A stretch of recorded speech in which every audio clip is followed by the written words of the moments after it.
دي بقى احلى مسقعة عملتها، واطعم واجمل بكتير من اي مسقعة عملتها تانية.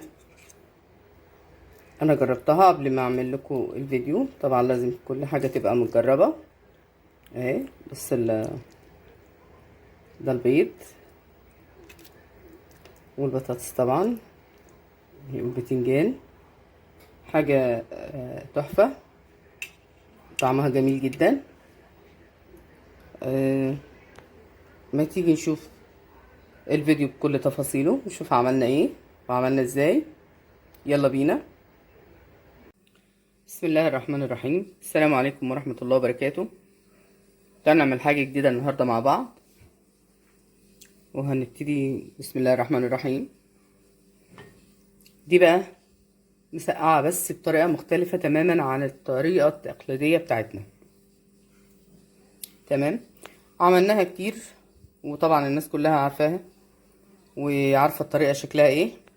فانا حبيت ان انا اغير يعني في في وضعها او في طريقة عمايلها، على اساس ان اللي ملوش الرغبة فيها في اكلها يعني يرغبها من منظرها، من طريقتها.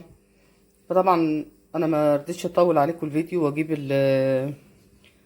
الشغل من اوله، ان انا هحمر الفلفل والبطاطس والبتنجان والكلام ده كله. هنشوف احنا عملنا ايه. برضه هنقول تفاصيل واحنا بنتكلم. ده الفلفل والبتنجان والبطاطس محمرينه من قبل. طبعا كلنا ما فيش حد يعني عفوا ما عندوش خلفية ان هو كل ده بيتعمل، كله عارف الطريقة دي. ودي التسبيكة بتاعت المسقعة.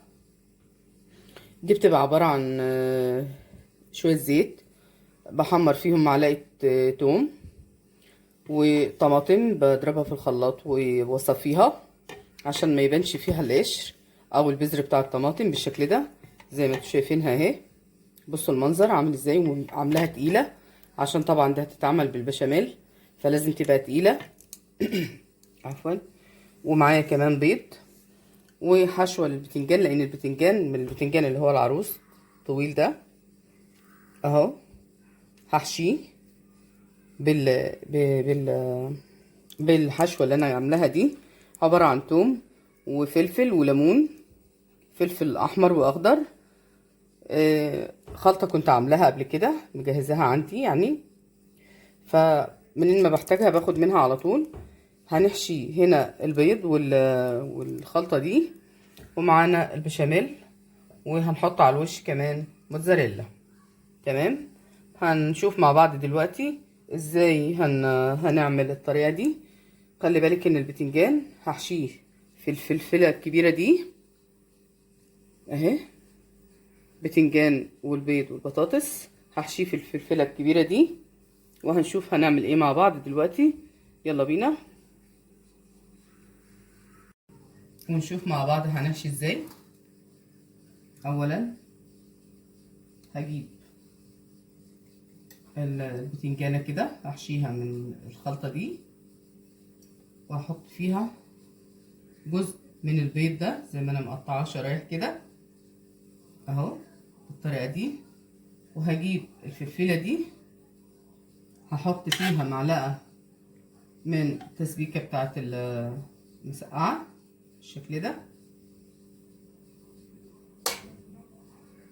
معلقة صغيرة، لو حطيتها في الحلة هتسقط مني. واحط فيها البتنجان والبيض كده في الفلفل اهي. في اماكن خالية ممكن احط حواليها بطاطس كده، بحيث ان انا الفلفلة تبقى مش مش مش لامة على بعضيها كده، لان انا مش عايزاها لما انا عايزاها حاجة كده ايه زي اصابع الكفتة منفوخة كده.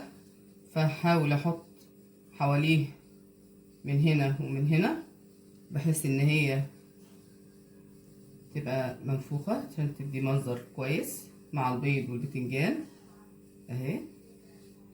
والحشوة طبعا اللي انا حطيتها فيها، وهرص ايه، انا مش عايزة ارص هنا عشان احط المسقعة بتاع معلش عفوا. هحط البشاميل الاول في الصينية اهي. هنحط هنا طبقة،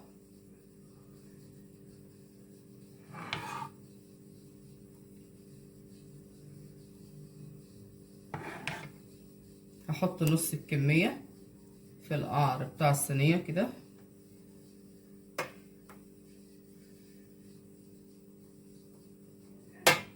على فكرة هي ممكن تتعمل في طاجن برضو في الفرن،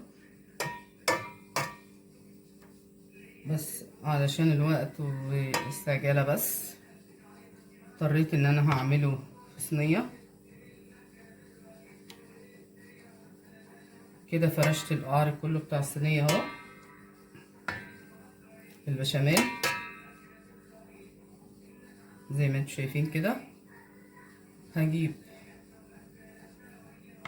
المسقعة، التسبيكة بتاعت المسقعة اللي هي الطماطم اهي. هنحط برضو طبقة فوق البشاميل بالشكل ده. انا مش عايزة يعني اكتر قوي علشان هي تقيلة اهي. بقى بعطرها كده بالمعلقة وهسويها بيها برضو اهي، بحس ان هي تتجانس في المكان كله او تبقى تسوي بعضها. هو البشاميل عشان سخن مش عارفة افردها قوي، بس هي ان شاء الله هتتفرد وهتبقى كويسة اهي. احط شوية كمان بالشكل ده. ابقى انا كده عملت تسبيكة كلها اهي، علشان في القعر كله الطبقة اللي تحت، عشان هعوز بقية التسبيكة على الوش قبل البشاميل برضو اهي.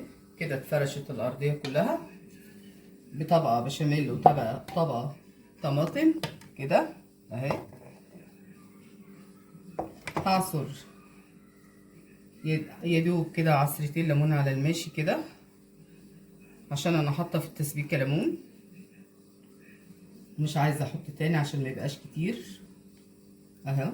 نبتدي بقى نحط الفلفل اللي احنا بنحشيه بالطريقه دي بالشكل ده او بالطريقه دي. هنجيب فلفلايه تانية اهي، عفوا هجيب الاول بتنجانه، قطعه من البتنجان اهي، معاها قطعه من البيض اهي. هعمل لكم زوم عليها الطريقه دي واقفلها كده. اجيب الفلفله، احط شيء بسيط يعني مش كتير في الفلفله من الطماطم او من التسبيكه، واحطها كده جوه الفلفله دي. ما فيهاش فوارق كتير، فمش هتحتاج ان انا احط بطاطس قوي يعني. هحط واحدة او اتنين بس كده. هي البطاطس معايا ناشفه علشان خاطر ايه، اعرف احطها في الجناب كده. مش ناشفه قوي بس يعني ماسكه نفسها، بحيث ان انا اما احطها ما تتقطمش مني اهي. احطها هنا. اجيب واحده تانية، اجيب حشو من ده مع البيض. هي طريقه مختلفه وليكي طبعا مطلق الحريه، هي بس حاجه ايه يعني تبقى شهيه للاطفال يحبوها ويقدروا لو من خلالها ياكلوها. في اطفال ممكن ما تاكلش البيض، تقدري تعملها لهم بالطريقه دي هياكلوه، هيحبوها جدا على فكره. انا مجرباها قبل كده. قبل ما بعمل حاجه طبعا لازم او اعمل فيديو عنها، لازم اكون مجرباها الاول علشان خاطر ابقى مقتنعه انا عامله ايه، واثقه من اللي انا عاملاه انها حاجه كويسه، حاجه يعني هتعجبكم اهي.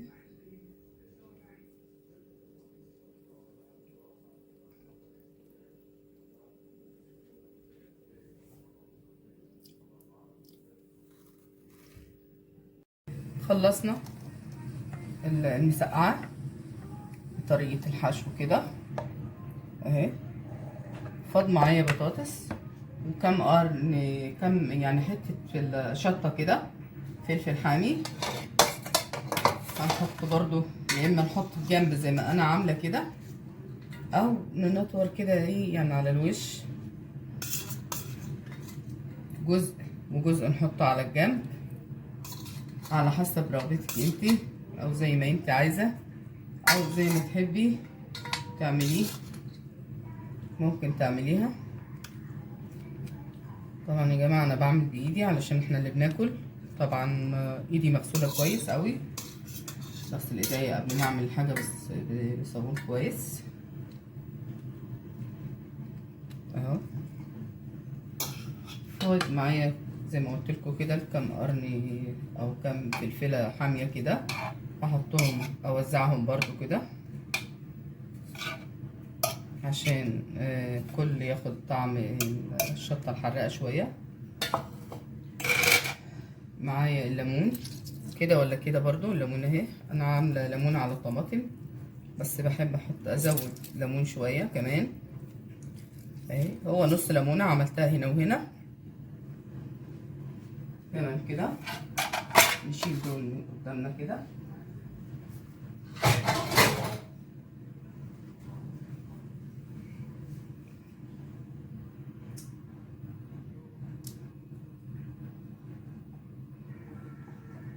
هنجيب كمان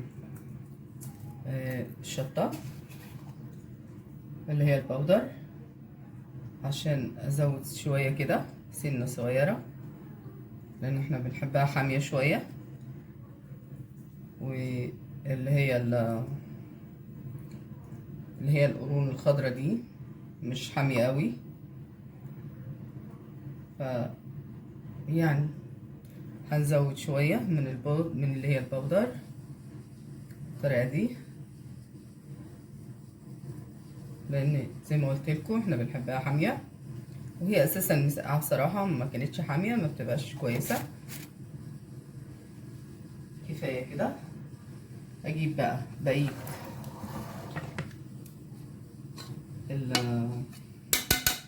الطماطم،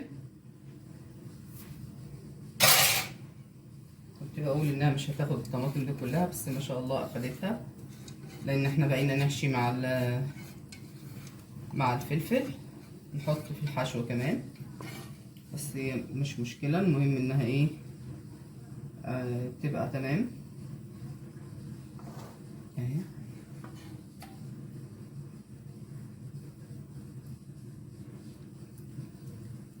هنوزعها توزيع كويس علشان نعرف نحط البشاميل عليها على الوش، لازم تبقى مظبوطة. هنعدل نساوي كده على اساس ان كل الجناب تبقى واخده او متشبعه منها، متبقاش من تحت تقيله ومن فوق تبقى قليله، مش هينفع، لازم تبقى كويسه زي اللي تحت في القعر اهي.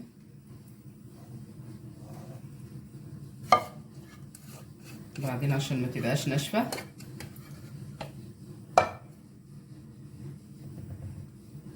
مش هينفع خالص انها تبقى ناشفه، لازم تبقى جوسي كده طريه،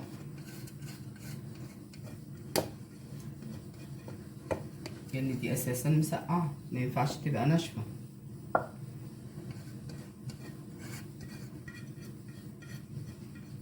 جربوا الطريقه دي يا جماعه، بجد الطريقه دي حلوه قوي، مش عايزه اقول لكم انا مش قادره اوصفها، يعني هي حاجه جميله جدا.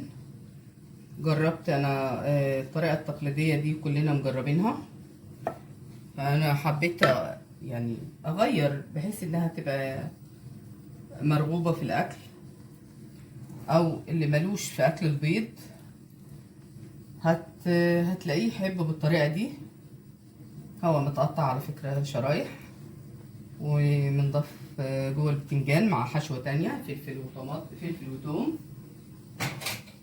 الطريقه دي حلوه وجميله لان انا جربتها زي ما قلت لكم قبل كده من سابق. هنضيف بشاميل،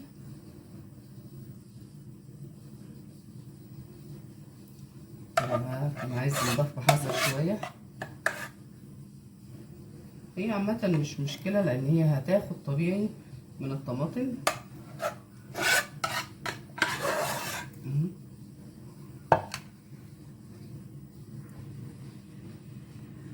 كده حطينا البشاميل، خلصنا البشاميل والطماطم تحت البشاميل. هنبتدي نحط الموتزاريلا.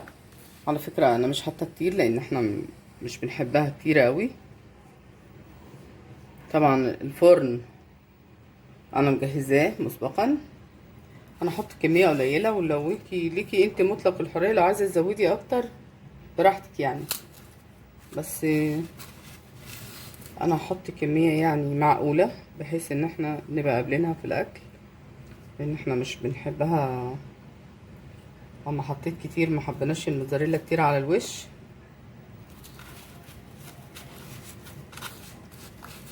حاجات كده ايه يعني متفرقه.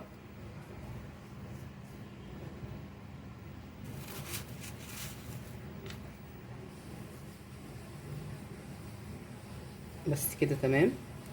انا مجهزه الفرن من قبل كده، طبعا الفرن سخن. هولع من تحت بس.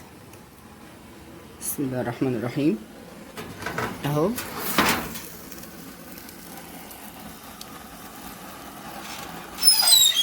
نقفل عليها الفرن وننتظر.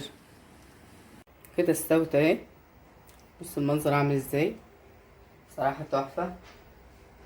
هنشوف دلوقتي هي من جوه شكلها ايه.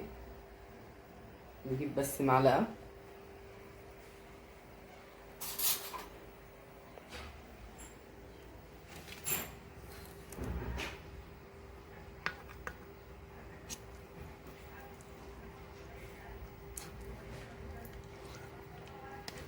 دي طبعا عشان لسه سخنة.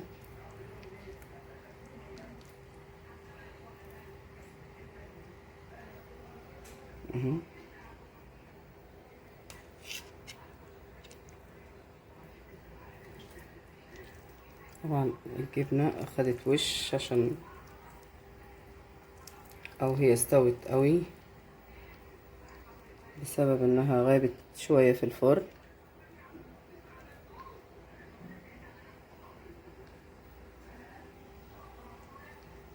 نشوف الطعم.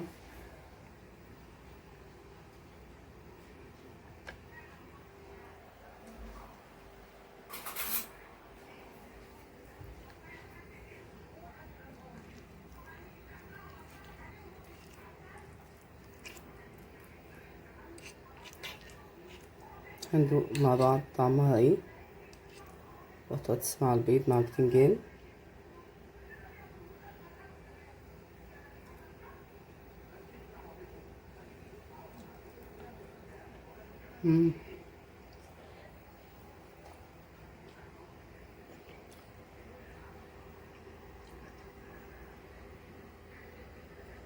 حقيقي طعمها تحفة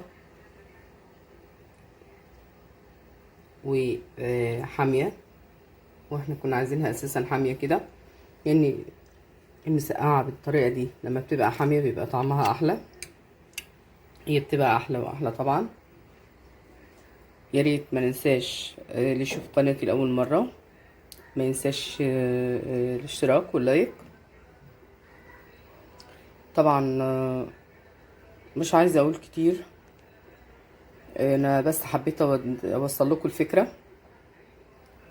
اي طريقة اي نوع من انواع المسقعة هي نفس الطريقة. ممكن تبدلي البيض باللحمة دي اذا حبيتي يعني، بس تكون متعصجة.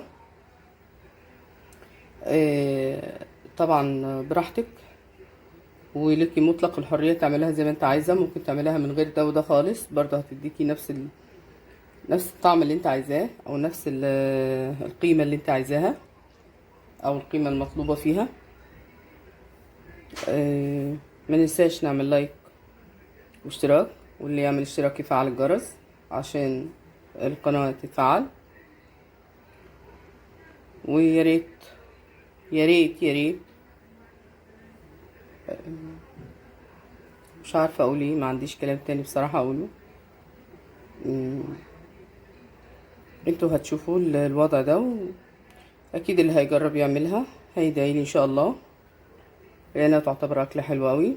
عندك ضيوف عندك كده للبيت للاولاد هيستلذوا بيها، وهيحسوا ان هما بياكلوا حاجه طعمها كويس. الاشتراك يا جماعه واللايك عشان انتشار القناه، والسلام عليكم.